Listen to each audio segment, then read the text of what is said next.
We might read about these cases in the media and we might think that will never happen to us. But in my experience, fraud can and does happen to anybody, regardless of age, regardless of status. And fraudsters will target you if they're given the chance. And that's why you've got to be really vigilant.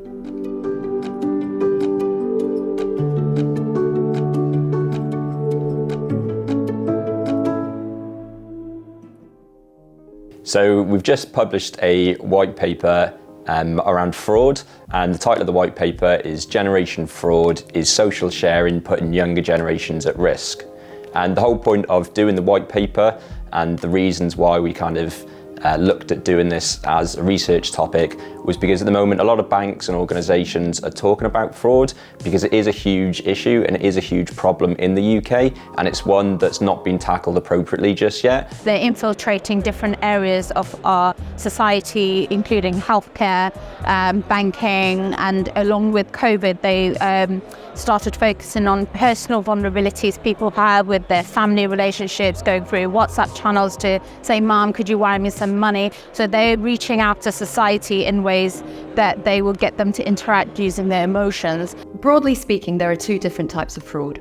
The first is identity fraud. And this is when fraudsters will try to obtain your financial details and use that basically to steal your money. They may do that very simply by stealing your credit or debit card and then spending the money in your accounts.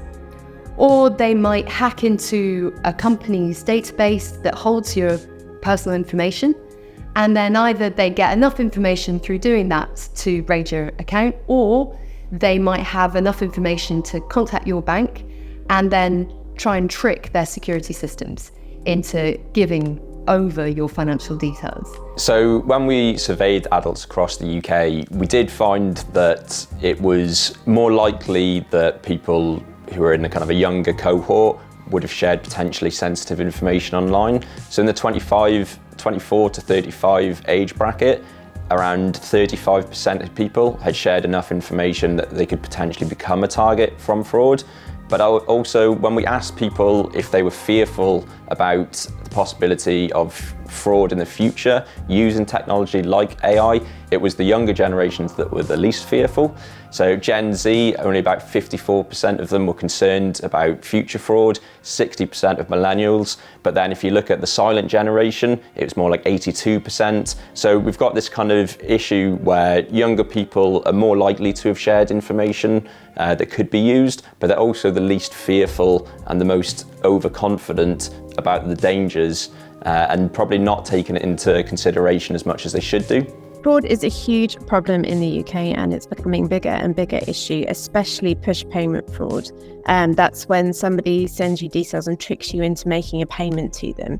And we're actually going to see new regulations coming in next year, which will lead more providers having to reimburse people over push payment fraud. But obviously this is going to have a huge impact on consumers and on providers. So banks are talking about fraud quite a lot at the moment, and they're looking for different ways to combat fraud and also to protect consumers against fraud.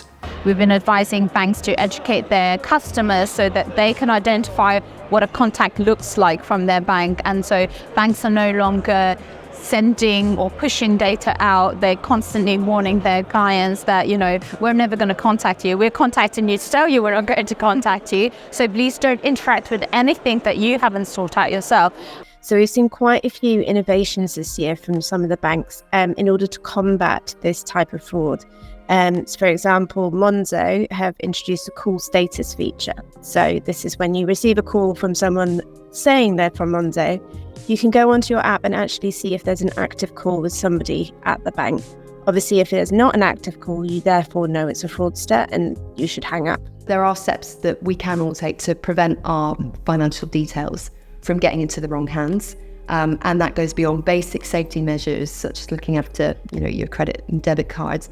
It also means looking after your details and making sure that you are not putting more information out there than you should do. For instance, on social media, people may not be aware that actually if they put their address online, that could be enough information for a fraudster to use to try and get your financial details.